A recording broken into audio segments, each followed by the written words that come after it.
አላህ ሱረቱ ፋጢር ቁጥር 45 ላይ የተናገረው በ35ኛ ሱረቱ ፋጢር ቁጥር 45 የመጨረሻው አንቀጽ ላይ ምንድነው ያለው ጌታችን አዑዙ ቢላሂ ሚነሽ ሸይጣኒር ረጂም ወለው ዩአኺዙ አላሁ الناس بما كسبوا አላህ ሰዎችን በሰሩት ኃጢያት ምክንያት ወዲያውኑ በቅጣት የሚይዛቸው አምላክ ቢሆን ኖሮ አለ የሱ አካሄድ የሱ አሰራር እንደ ምድራዊ ህግና ስርዓት ቢሆን ኖሮ እያለ ነው ልክ የህግ አካላቶች ከህግ ስንወጣ ስንተላለፍ ካዩን ወዲያው በቁጥጥር ስር ነው የሚያረጉን በ24 ሰዓት በ48 ሰዓት ፍርድ ቤት ነው የሚያቀርቡን ፋይል ይከፈታል ከወንጀላችን ጋር ተመጣጣኝ ሆነ ውሳኔ ይተላለፋል እኔ ጌታችሁ አላህ እያለ ነው አላህ በመሰሩት ወንጀል ምክንያት በቅጣት ወዲያውኑ የሚይዛችሁ በሆን ኖሮ አለ ሰለላሁ ዐለይሂ ረሱል اللهم صل وسلم على سيدنا محمد ወዲያው ልክ ኃጢያት ሲሰሩ አያለው እሰማለው አውቃለው የፈለኩትን ማድረግ እችላለሁና ኃጢያት እንደሰራችሁ ወንጀል ቅጣትን ወዲያው ቢይዛችሁ ኖሮ ምን ይከሰት ነበር አለ ما ترك على ظهرها من دابة የመሬት ወለል ላይ አንድ ተንቀሳቃሽን ራሱ አልተውም ነበር አለ ሁላችሁንም አጠፋችሁ ነበር ይሄ ማለት ሰው ሁሉ ለጥፋት የተገባው ነው ዛሬ ጌታችን የታገሰን ዝም ያለን ቁጥራችን እየበዛ የመጣው ረህመቱን ከላይ የሚወርደው ከታችን በእጽዋት አማካኝነት የሚበቅለው ከቁጣው በፊት ትግስቱ የቀደመ ከቅጣቱ በፊት ምህረቱ የሰፋ ቸር አምላክ በመሆኑ እንጂ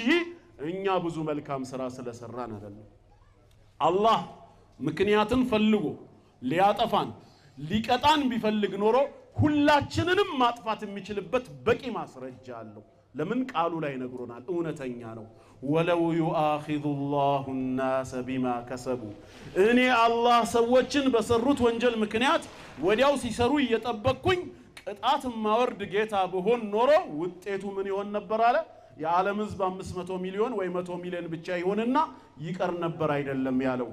ما ترك على ظهرها من دابة የመሬት ወለል ላይ አውተር ፓርቱ ላይ አንድ ተንቀሳቃሽ ራሱ አይኖርም ነው ያለው ተንቀሳቃሽ የሚባል አንድ አይኖርም ይሄ ማለት የዓለም ህዝብ 8 ቢሊዮን ከሆነ 8 ቢሊዮን ህዝቡ ምንድነው ጥፋተኛ ነው ስተትን መስራቱ አይቀርም ነው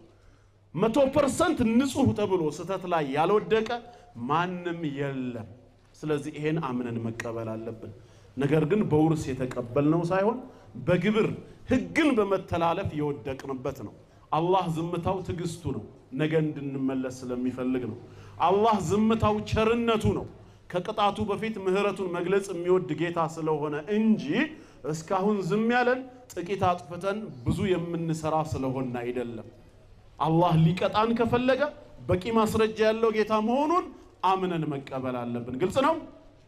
ይሄ አንደኛው ነጥብ ነው ኃጢያት ላይ ያለን የኛ የሙስሊሞች አቋም ነብያችን አለይሂ ሰላቱ ወሰላም ኩሉ በኒ አደም ኸጣእ ብለዋል ሲያስተምሩ የአደም ልጆች ሁሉ ሲበዛ ተሳሳች ናቸው ያሉት